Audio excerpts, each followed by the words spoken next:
Hello, welcome to OrbitCon. The time is 4 p.m. Central. My name is Brianne Bilyeu. I'm a blogger at The Orbit, and I am pleased to introduce this panel, Activist Burnout, Prevention and Treatment. In today's talk, Greta Christina and Bria Crutchfield will be highlighting the importance of engagement and sustainment of our vital atheist activists, including themselves and all of us. They'll discuss practical strategies for preventing burnout and for managing it when it happens. And they'll talk about how we as activists can support each other in not burning out. So, Greta, Bria, I'm going to turn it over to you, and I'll be in the background. Thank you, Brianne. Hi. Hi, sister. How you doing? It's good. It's so good to see you. Same here. I miss you.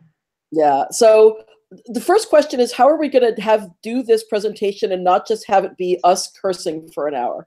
Why can't we curse for an hour? That's part of burnout too. Yeah, I know, right? It's like I feel like I talk about burnout and all I want to say is fuck! Sick of this shit. I'm so sick of this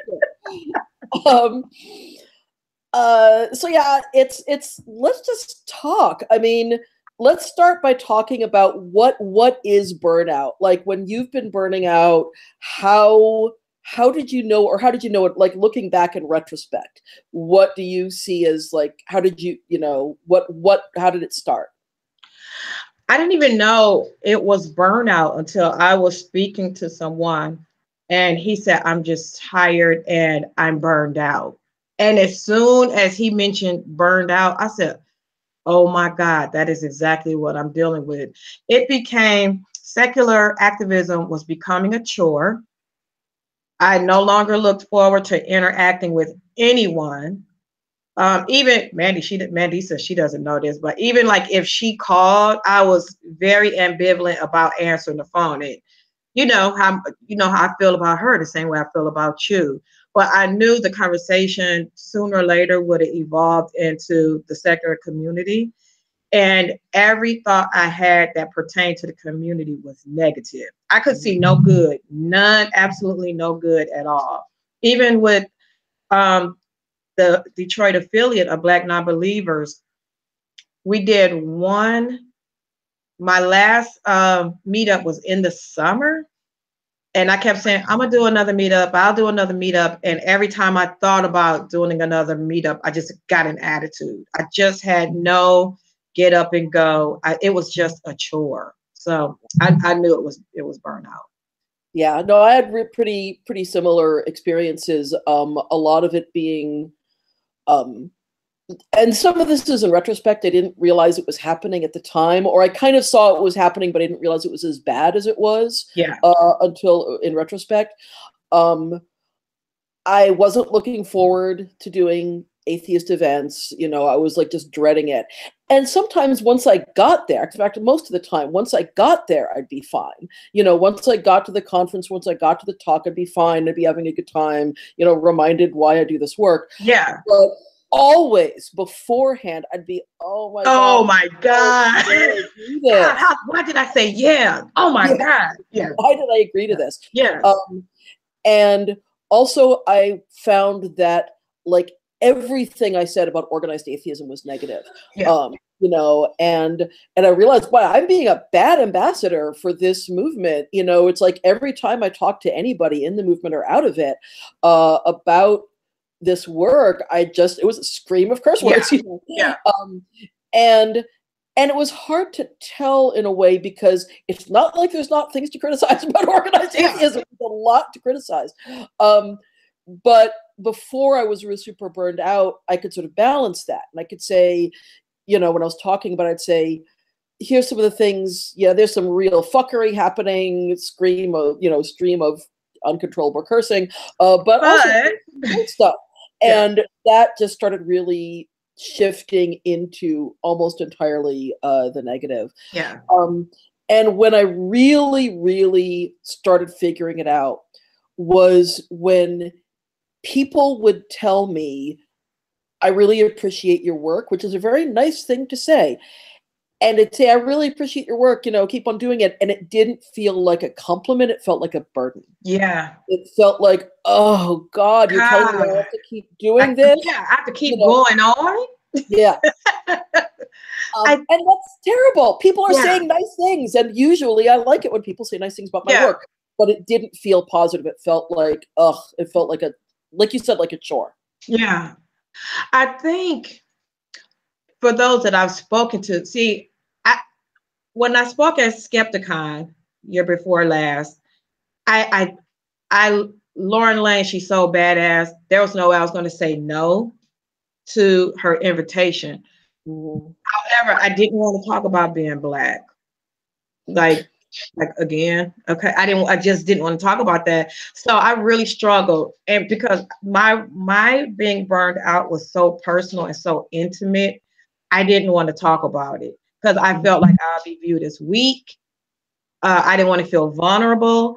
But then I said, this is where I am right now. So I did that presentation, and Greta, Christina, I didn't usually after I talk, I have to go to my room and decompress. I'm there for the rest of the night. I try not to engage because I'm just depleted. I didn't get to my room till like 3.5 hours later because there were so many people who shared their burnout stories. Yeah. And I think one thing that I took away from that was we want to effect change so hard and so fast, and we want to save everyone. And when the realization hits you that you can't save everyone, you feel like you let the public down and you also let yourself down. I absolutely felt like a failure. I felt like a failure because I said, I talk about diversity, I talk about allyship. And even though I have talked till I'm blue in the face, I still had to deal with atheists who insisted on insulting my intelligence, who wanted to use my emotional labor, who wanted to use my labor to Google for them. And I just said, enough. I'm tired and I'm going to think about myself right now. And that's what I did. Yeah. Yeah. So you talk about, like, I assume, tell me if I'm wrong about this, I assume that when you get invited to speak at stuff, 90% of the time, they want you to talk about diversity and being Black in the community. First of all, is that true? Initially, yeah, because that was how I became known. Because I was known for addressing what the community didn't want to address, the ugly, the racism, but I said, okay, there's more to me than being Black. So after a while, I can't remember which conference I was at. I said I would no longer speak about diversity because honestly, you guys don't want to be diverse. So why am I wasting my time speaking on this when you just don't? You nod your head at the appropriate intervals. You compliment when I come down, where Mandisa come down, Alex come down, whomever is talking about it, but you have no intentions because 2 minutes later, you're going to say something to insult the fuck out of me. So do I become the angry Black woman or no? Yeah, I'm going to become that fucking angry Black woman. There's plenty of other people of color who are sweet and nice. And that's why I need Mandisa. Mandisa balances me. I sometimes I do have to ask, what will Mandisa do? What would she do in this situation? And so sometimes I will take a step back, take a breath, and then answer in a similar manner. But for the most part, now I'm gonna cuss you out because that's the way people take me serious. That's when they see when I'm smiling, when I'm nice. Apparently, that is mistaken as a weakness. So I have to become stern. I have to look you dead in the eye and enunciate every fucking syllable so that there's no way you're going to misconstrue my words or intent. So I do have a reputation as being no nonsense because when I was a sweet, docile Bree, it didn't work. So this is the platform I have created for myself. And I do have people that'll be like, okay, Bree. But for the most part, no, I'm not going to be disrespected. I don't care how long you've been in the community. I don't care if you think you're A-list. No one knows you outside of the secular community. So you're not that much of an A-list. But I think it's important that we establish boundaries especially when you're burned out and people want to draw you back. No, you have to know when to say no and say no without feeling guilty. Yeah. That's when you're an activist, you're easily made to feel guilty. Not to say that people make you feel guilty. It's that hero in us because we want to be that savior. We make our own selves feel guilty, and we have to get rid of that. Yeah. No, I want to second a lot of what you're saying and sort of talk about my own experience with that. You know, I felt a lot more invigorated working in organized atheism sort of early in my career there, when a lot of what I was doing was criticizing religion. And some of that was just, you know, it was early in the movement, so I hadn't had time to burn out yet. But it's also the case that when I was criticizing religion and talking about atheists are right and religion is wrong, and here's all the reasons, and here's all the things that are terrible about religion, I got a lot of love. You know, I got a lot of, yeah, this is awesome, and you stick it to them. And then when I started criticizing atheism and atheists, and I will admit, I was naive. You know, it's like atheists and skeptics and humanists said they had all these values. You know, they said they value reality. They said they value evidence. They said they value admitting when people are wrong, when they're wrong. And I took people at their word. I was very naive about that. And so once I started criticizing atheism and atheists, and talking about, in particular, racism, sexism, classism, ableism, homophobia, transphobia, all that stuff, and started getting not just a lot of pushback, but a lot of really 101 level pushback, a lot of just remedial, you know, level pushback. That's a good word, remedial, because it you is. Know, and again and again and again. Yeah. You know, and you know, people who are clearly not listening, who are not trying to listen, who are not listening in good faith. And it set me up. It's, you know, I had basically this choice to make of, do I want to just keep my mouth shut and just keep yelling at religion? Or do I want to continue to do this? And continuing to do this, I thought was really important, because I do think that if atheism is going to move forward, we need to fix this shit. Yeah. But it was very isolating. You know, it didn't make me feel supported and loved in the community. It made me feel like this community that I really care about and that I've poured my heart and soul into is my enemy. And, you know, and I'm not doing this because I hate people. I mean, with a handful of exceptions to that. But I really am doing this because, you know, I know that this is hard. I know that unlearning this shit is hard, because it's been hard for me. It's hard for everybody. And I'm not doing this because I hate people. I'm doing this because I love the movement. And being treated like an enemy of the movement, it was isolating, and that's a lot of why I burned out. And you're right about, you know, people who are activists. You know, we do have a savior complex a lot of the time. You know, it comes from a good place. We see terrible things in the world and we want to fix them, and we want to fix everything. You know, we have compassion and we feel people's pain and we want to fix it. And it's very hard to accept the limitations of that, and to accept that there's only a certain amount that we can do, and that a lot of what we're trying to do is going to take time. And so, yeah, it is. It's like, you know, you beat your head against that wall. You know, you can only do that for so long before it's like your head is painful and bloody. And so you were talking about starting to say no to things, and let's talk about that some more. How do you decide what to say no to, when to start saying no to things? How's that played out for you? When I realized I was burned out, I said no to every podcast, interview, because I needed to find another focus. I just couldn't. There was nothing in me that cared about the secular community. I just didn't care. And you know me, and those who've met me and have a relationship, no, I'm not a hypocrite. At least I try my damnedest not to be a hypocrite. I just could not say these words and go on stage or act like I care in an interview when honestly, I felt it would come across I didn't give a fuck. That was just how much I was just over it. And so I just said, what is it that I wanted to do, that I've always wanted to do, and have been scared to? And so that's when the photography has proved to be so cathartic for me. And I'm just as obsessed with that as I was with the secular community. But at least the lesson that I learned with the secular community is that Rome isn't going to be built in a day. That's how I applied that to that photography.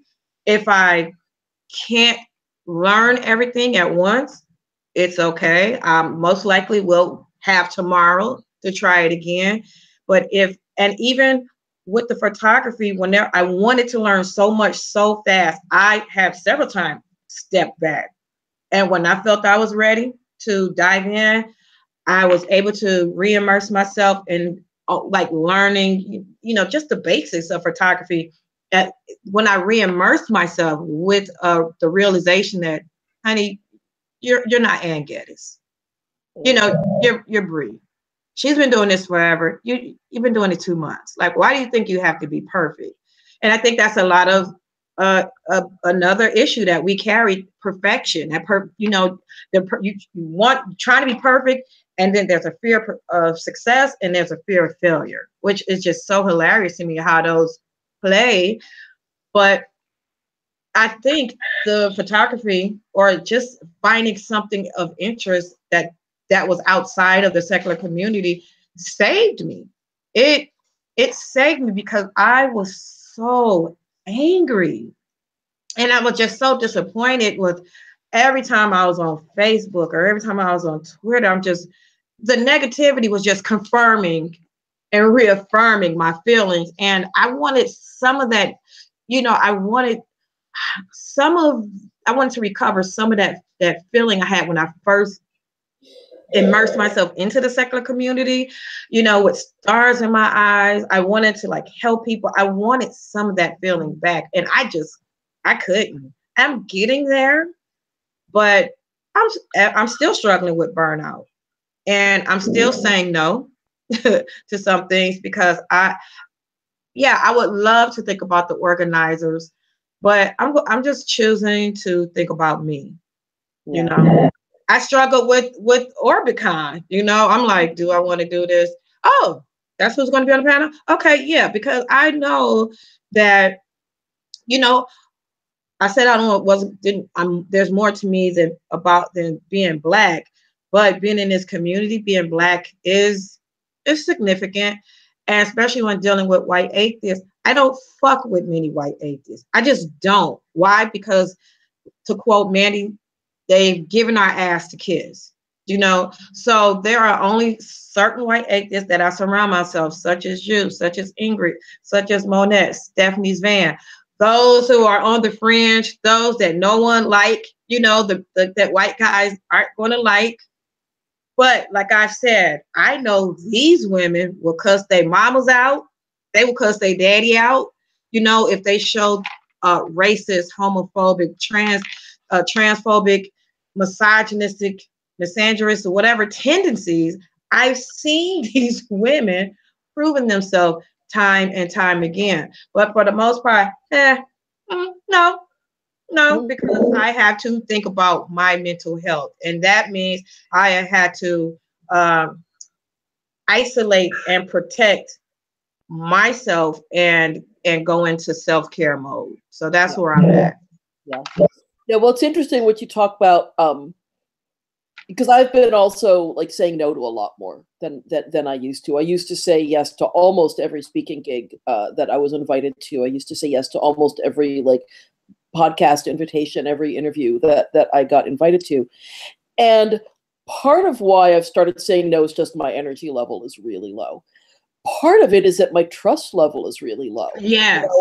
I've had some really bad experiences of having been invited to give talks, and then I show up and people in the community are terrible.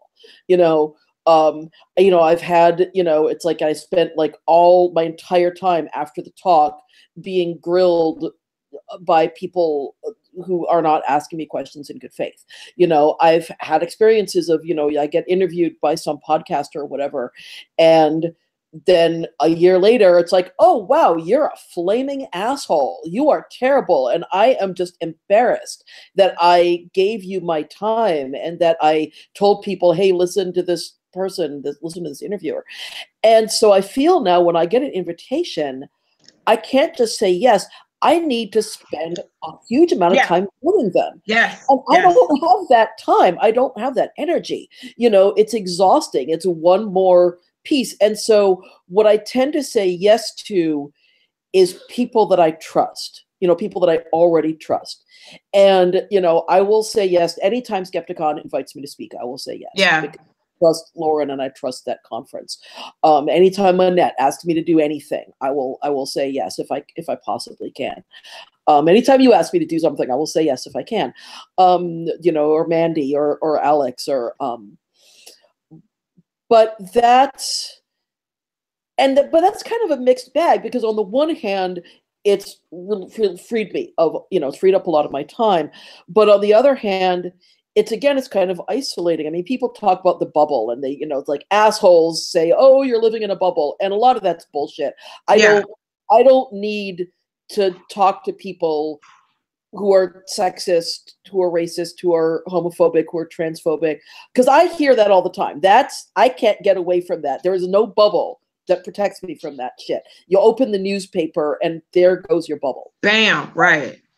But it's true. What is true is that it used to be that I was really excited about meeting new people in the movement. And I am now very cautious and very mistrustful about meeting new people in the movement. And they need to have, like, either I need to know them for a really long time, or they need references, exactly, before I feel like I'll trust them. Yeah. And I've been burned. This is the thing is, you know, we're talking a lot lately about content note, sexual assault, sexual harassment in the movement, sexual misconduct. And people I trusted have turned out to be predators. And people who talked a very good social justice game turned out to be terrible. And that makes it even harder to feel trusting. And, you know, my circle of people I trust in this movement is really small. And that also leads to burnout, because some of what is energizing and inspiring is meeting new people and getting close to new people and getting their energy.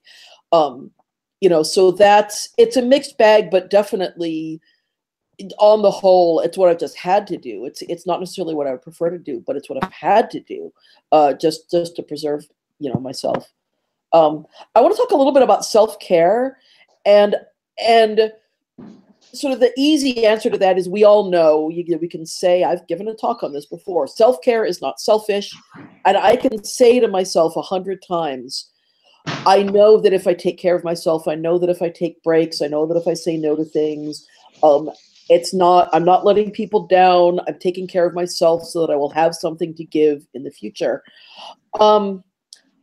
But I have a hard time making myself believe that. So, you know, I don't know. Do you have anything to say about that? About self-care? How do we persuade ourselves to actually fucking do it? I'm the opposite. I do believe self-care is selfish. I have been selfless for years. So at this time, you're damn right, I'm going to be selfish. I've been selfish to the point where I've been able to spend more time with my sugar babies. I have cultivated a new relationship. So as far as self-care, being selfish, I'll be selfish. And while people may see that as a negative, I don't care. You can see it how the fuck you want to. Because if I'm no good for me, I'm not going to be any good for you. I got into this community and I hit the ground running. And I was at one time running 2 secular groups at once. And it was when people take, and I don't mean that in a derogatory manner. And I mean, like, we have new atheists constantly coming into the movement, and they have legitimate, sincere questions or concerns or situations. And if I can help, if a phone call will do it, or if you can inbox me, yes, I'm going to be there. But it got to be too much because I didn't establish boundaries. I put if you need me, I'm available. Here's my email. Here's this. Here's this. Wrong.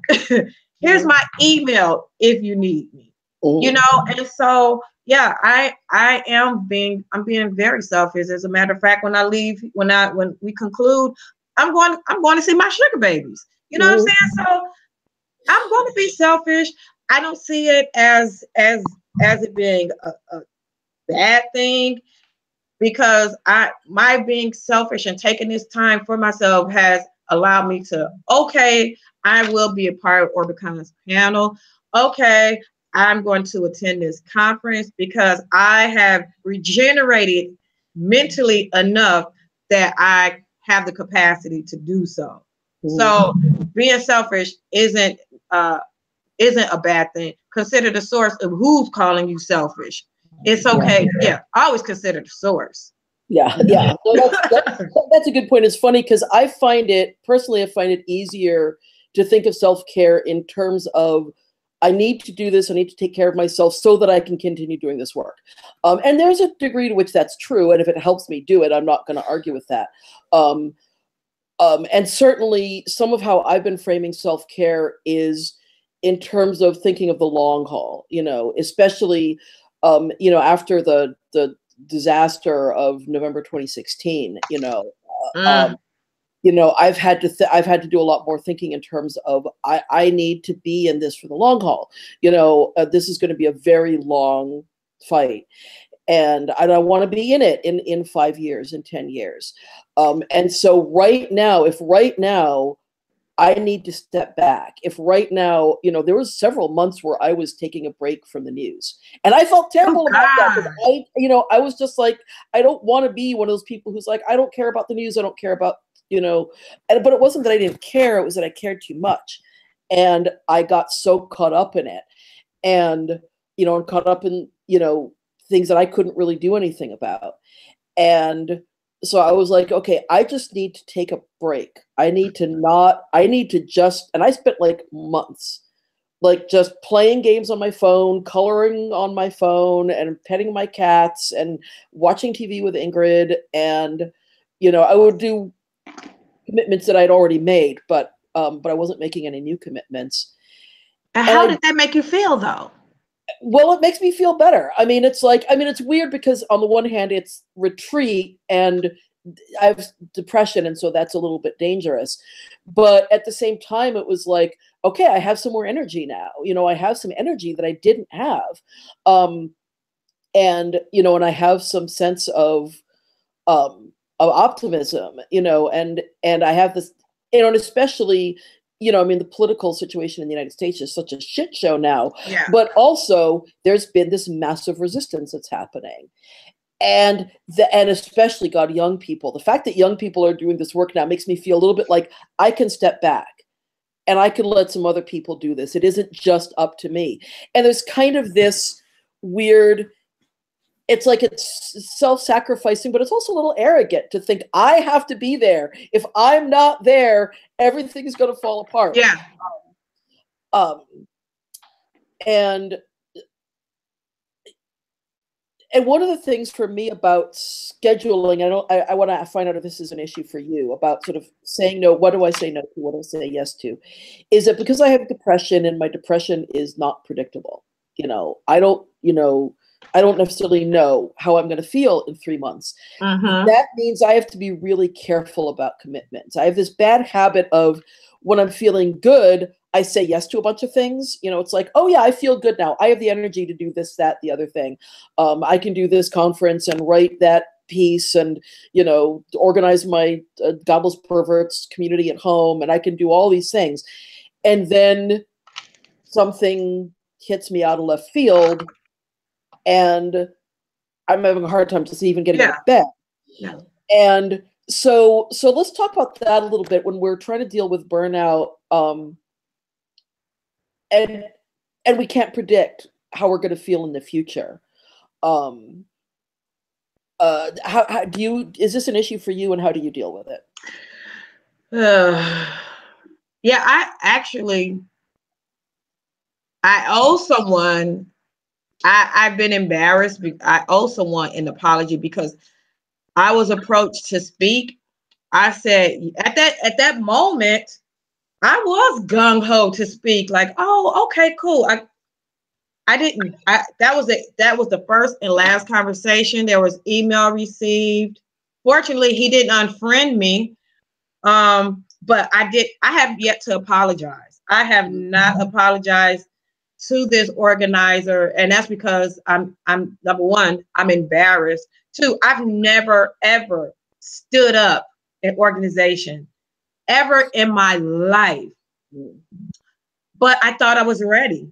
I honestly, I thought I was ready to go back in. And like you said, at that time on that phone call, I was ready.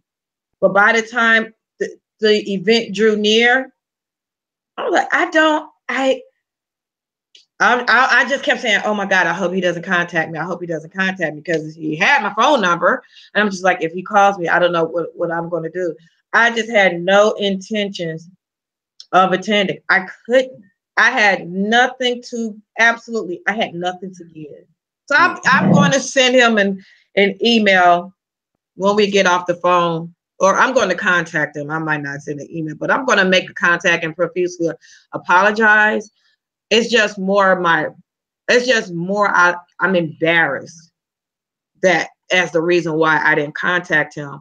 But I thought I was ready, and I wasn't. And because without fail, when I have been a part of events, without fail, I get a white atheist who, you know how I speak. I'm passionate when I speak, and there's great feedback. But there's always one or two who needs to put me in my place. Those are the ones that I know that I hit something inside of them, and so instead of them dealing with that ugliness, they attempt to project. So my self-care is important, because I don't want to snap, crack, or pop out in public. I don't want to do all of this because I can and I will. I don't want to do that because I can and I will. And sometimes I have to remember, you are Black in a white town, and your word is shit. I have to be conscious of that, because how many times can I be, case in point, American Atheist Conference, and this is outside of the latest events. It was wonderful. I had fun. Mandy did a presentation. It was, as usual, she knocked it out the park. Well, this is after. We're tabling. And what happened? A board member, she's on the board, a board member attempted to insult her intelligence. And because it was announced that she was going to do like the talking book for, I think it's the Atheist Epic or the Epic Atheist or something like that. Mandy's going to do the voice. So Mr. Board Member of American Atheist approaches the table and attempts to get into her head. Okay. So here I am, protective of my sister, and I'm looking at this man and how he's attempting to disrespect her in what he thinks is a non-disrespectful manner. And he says, it's not as easy as you think it is. You do know it's more than just talking. You do. And so I'm listening, and I'm like, well, because Frank Zindler made the announcement. And one thing I know about Frank Zindler, that man has a mind like a steel trap. Okay. And if Frank Zindler co-signed the appointment of her doing this voiceover or this talking book, then I'm okay with it. So I looked at him and he said, so you're going to be the second Madeline Murray O'Hare? No, motherfucker. She's going to be the first fucking Mandisa. Okay. See, this is now, she did her presentation was awesome, but this is what we as oppressed, marginalized women, we have the men that got to condescend. people of color. We have the people that's going to attempt to condescend. LGBT, we got the straights that want to condescend. So I said, Mandy, because see, I don't want to embarrass Mandisa, okay? But I'm protective of Mandisa because there are some things Mandisa cannot fucking say. I'll fucking say it for you. So I said, Mandy, fuck this. I see now that I didn't think about burnout. Okay. I thought about, see, this, that bullshit. I said, I need verbal permission from you right the fuck now. So that I can drag these motherfuckers when they attempt to check you. I want express implicit permission to go straight the fuck off. Just please, because I'm sick of this shit. So I got it. So I'm just, so to anybody that's listening, if you attempt to come for me, come for Mandy, Black non-believers, try to insult, beware, because I'm the one. That burnout plays second fiddle when it comes to insulting our goddamn intelligence, because I've had enough. Yeah. But this is part of what burned me out, because you can't have these verbal fisticuffs with everybody. And because I had to use such restraint, I was frustrated, I was hurt. And I said, you know what? I can't catch a case. There's too much work to do. I'm going to end up catching the case. But, you know, I do have some energy for verbal fisticuffs, and I will ration that energy out, because even though I am mentally tired, exhausted, slowly and yet slowly, I am regenerating somewhat. I'm not going to fully immerse myself. That'll never happen again. It's not going to be like I've done for the past 6 years. But I will participate to an extent. But it'll never happen because I'm sick of these folk. I'm about to, because I'm sick of them motherfuckers. Yeah. But for the people that, go ahead. Yeah. Well, it's what I've found is that one of the ways that I knew I was burning out was that in the past it was easier to let the bullshit just kind of roll off my back. It was like, okay, there's bullshit, there's sexist, there's racists, you know, there's people who are like willfully, stubbornly ignorant, there's denialists, there's all this stuff. But also there's all these awesome people, and I can engage with the assholes to the degree or not, you know.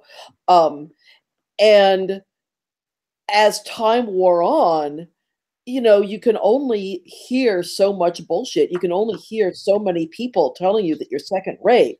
You know, we're human beings, we're social animals. It does get in, it does get under your skin, and it's ridiculous. One of the least helpful things is to say, oh, just don't let it bother you.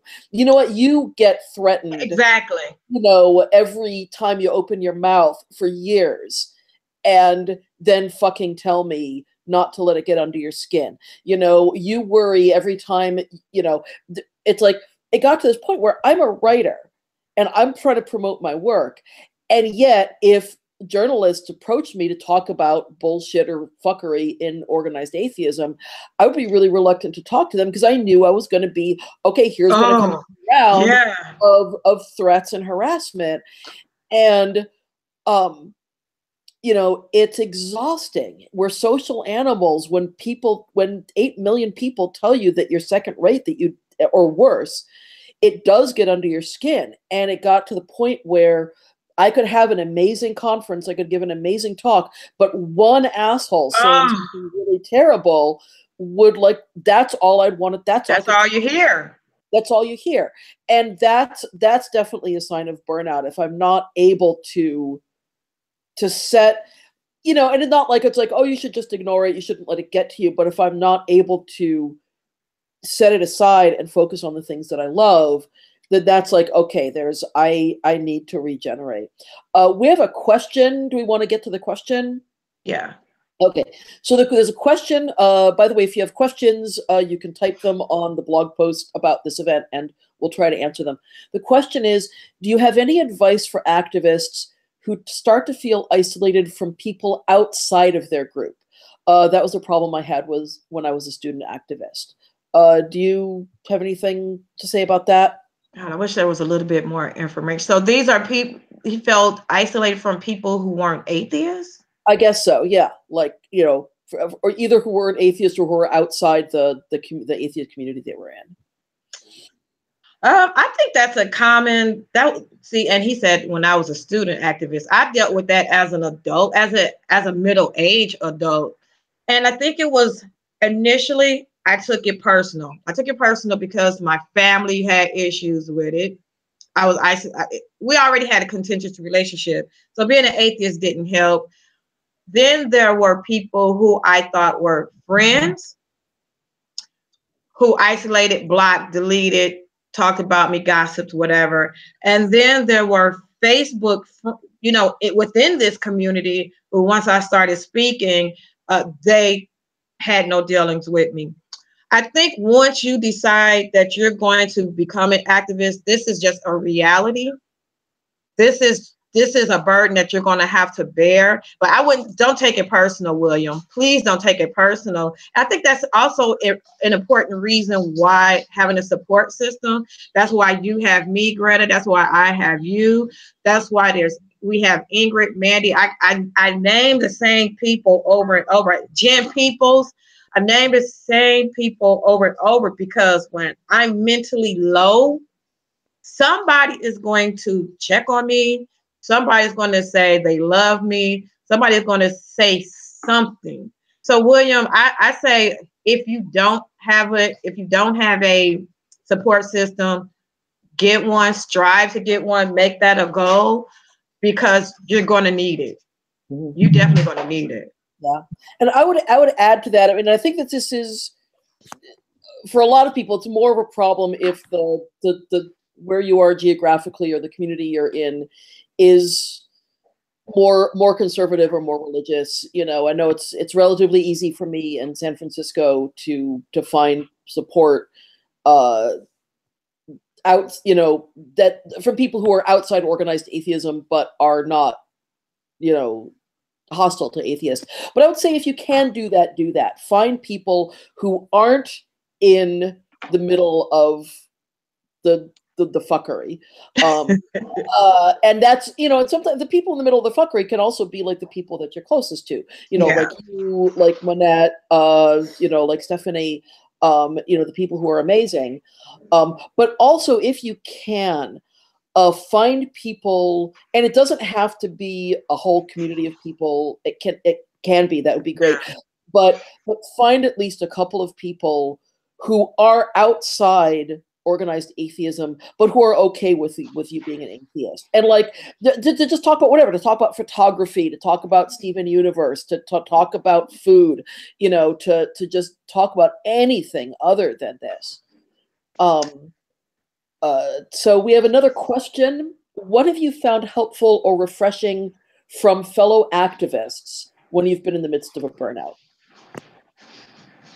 I think what I found refreshing is when they admit that they've dealt with it, are burned out, or feel like they're going to be burned out, because it's isolating. It's not, like I said, it was so intimate. I didn't want to admit that I was suffering from burnout because I felt weak and I felt vulnerable. And that's a feel I do not like, feeling vulnerable. But when people admit to me that they too, I'm burned out too. And I'm just, and really, because these are people like, what? You too? And I think because activists are considered, we're strong. We have to be strong all the time. No, we don't have to be strong all the time, because the work is not going anywhere. And just as like you said, like how arrogant it is of us to think like, if we're not there, it's going to fall apart. I have not been worried at all. I said the work isn't going anywhere, and if what I don't do, somebody else will do. Mm-hmm. And that is what I bank on. It was here before me. This work is going to be here after me. Yeah. So I'm okay with that. Yeah. Yeah, I would second that. Definitely people, who say, yeah, I'm dealing with this too, or I've dealt with this too. Some of it is just permission to say no to things, you know, Yes. just hearing people say it is okay for you to take a break. You know, it's, you know, also I have a lot of regrets about how I handled burnout when it was happening. And one of the regrets I have is that I didn't take a more serious break sooner. You know, when I saw that this was happening, I should have really stepped back and not just taken a little breaks and not just done little self-care things, but really stepped back. And that's what I'm doing now. And I think that I've had to do it for longer and more extremely because I took too long.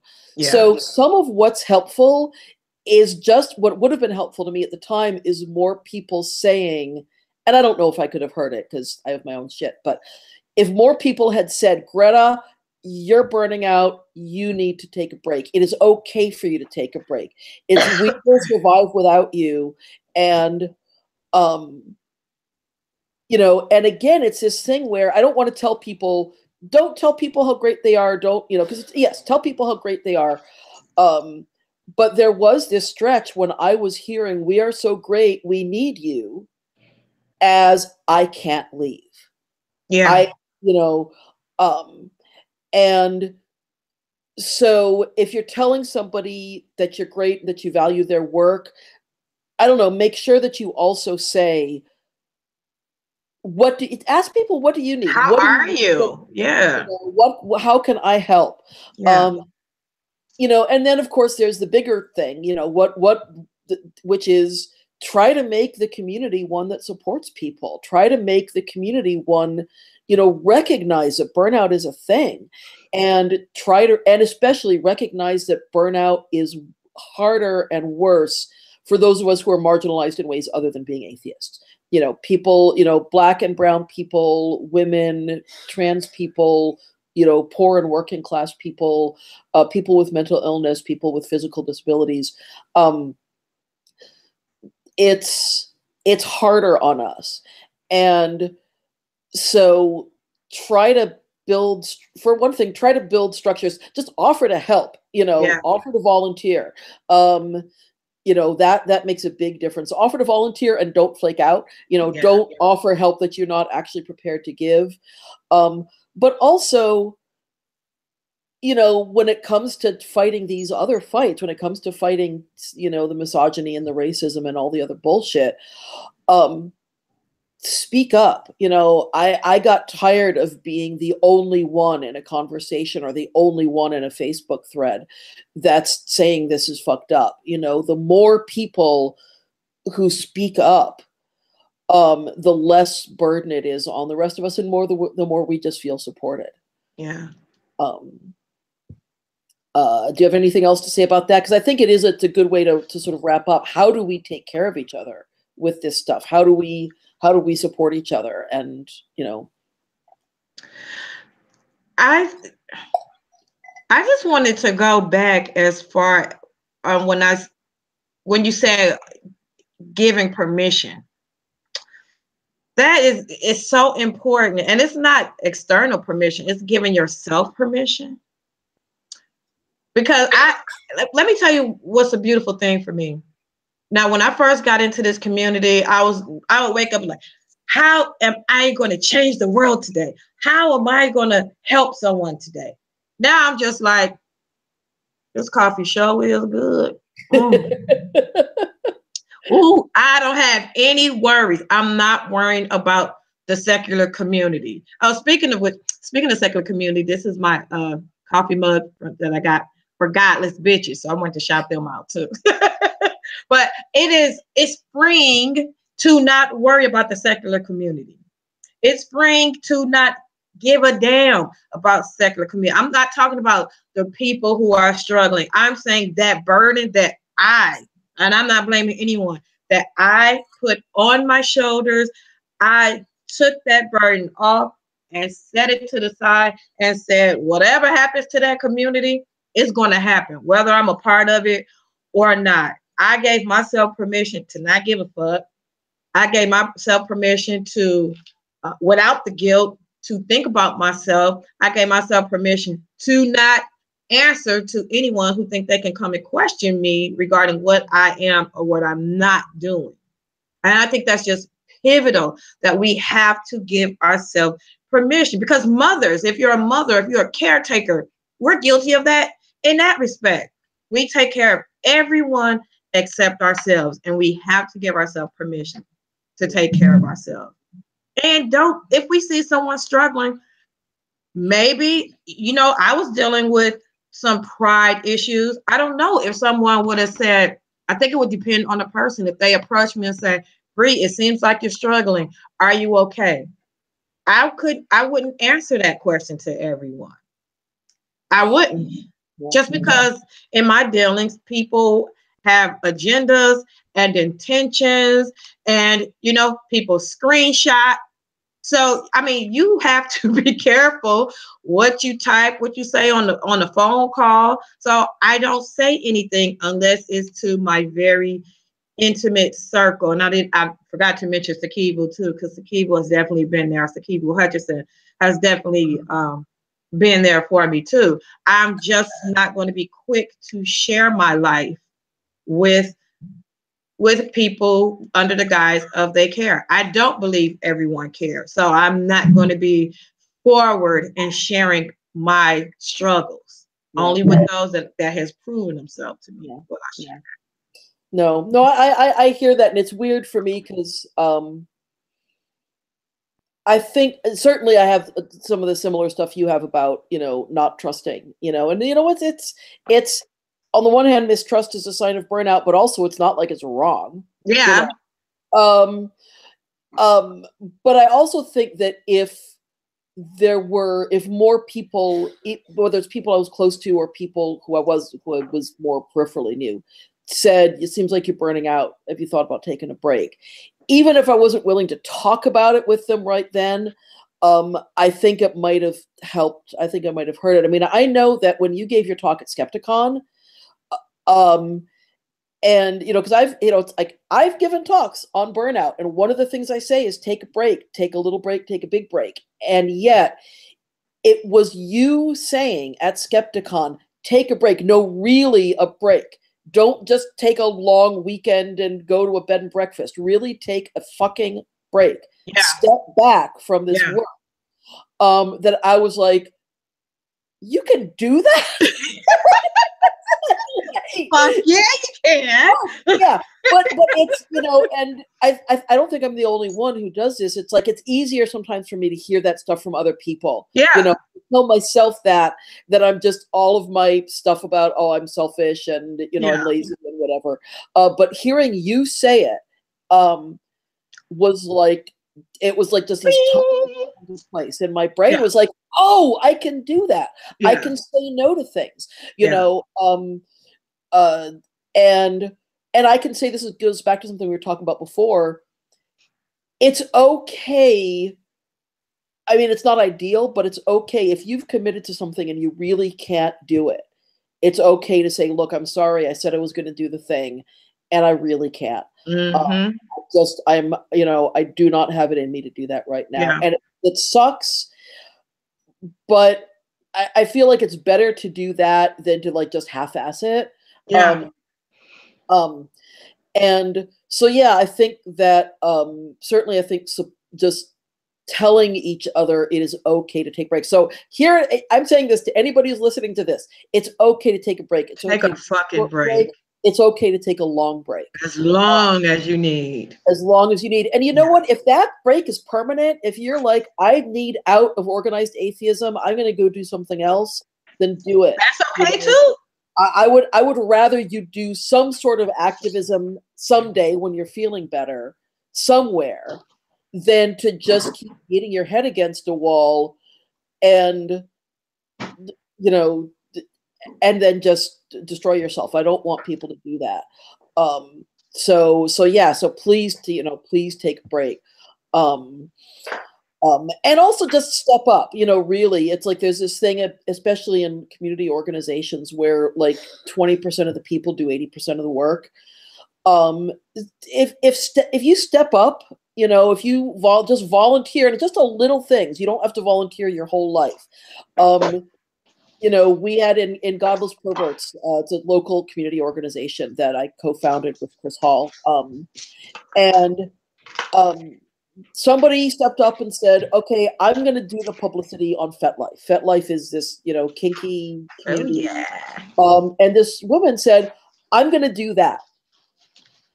And that freed up me and Chris from one more thing that we had to do, or one more thing that we had to feel guilty about when we didn't do it. And it just makes things easier when somebody just says, I will set up the tables, so I don't have to do it. Just stepping up to support the people in practical ways, even if it's something small, even if it's like, can I get you dinner, I think that makes a big difference. It might seem small, but it's an immense help. It's not small to me. Can I do this? I don't care. I know it's not much. Yeah, it is much, because that's one thing I can, like you, check off my list. I don't have to feel guilty if I can't achieve that. Thank you. And we have had one young lady, Nessa. Nessa said, I am not going to be on the ground. This was at in Oklahoma City. She said, I'm not going to be on the ground, but I can definitely donate. I can financially support. Okay. She doesn't make a lot of money. But guess what? I don't care if it's $3, $5. It helps. It goes a long way. You're investing into the community. So even if you can't get on the ground and physically help, those dollars sure help too. They do. They really do.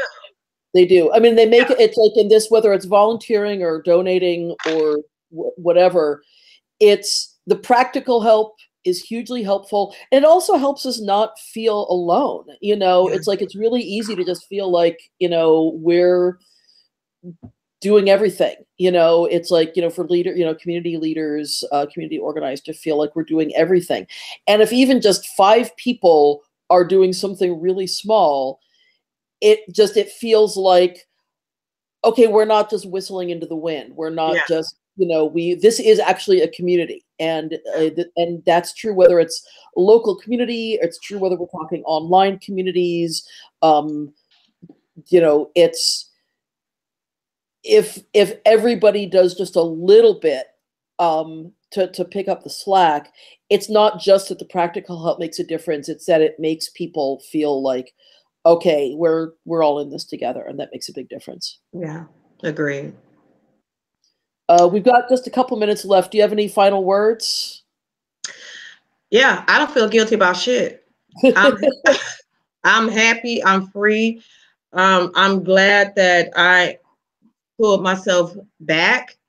And, I have not had a meetup with my Detroit group. And one of my members stepped up and said, to hell with this. We're about to have a meetup. So I don't know if Marquita is listening, but I definitely want to thank Marquita for picking up where I left off, because I didn't have it in me. So it's good to have people who carried you and will carry on when you can't. Yeah. And I think if I have final words, it is just really take care of yourself, really do it, and take care of yourself, and ask other people to help take care of you. If you need to do that, ask the people you trust, can you just get takeout for me? Can you, watch TV with me for 6 hours so I can do that and not be alone? Just asking for help from people who you trust to provide it, I am, it's been hard for me to step back. It's been scary because I'm like worried that when I do start diving back in, I'm gonna have to build up momentum again. But I'm so glad that I've done. You're unforgettable, Greta Christine. Oh, you don't have to build up a momentum. So take care of yourself, take care of each other, take a goddamn break, when you need to. Or run if you have to. Run from this damn community. Get the hell out of here. And actually, there's one other quick thing. We just have a minute, which is pay attention to our successes. You know, it's like this bullshit that happened with David Silverman being a financial fraud and a sexual assailant. It's been awful, but it's also, wow, we dealt with this so much better than we did 10 years ago. And, you know, our work is paying off. So pay attention to our successes. That makes a big difference. Yeah, I agree. All right. Love you. I love you too. Always good talking to you. Okay. Good to talk with you too. Take care. Okay. I love you. Okay. Bye-bye. Bye.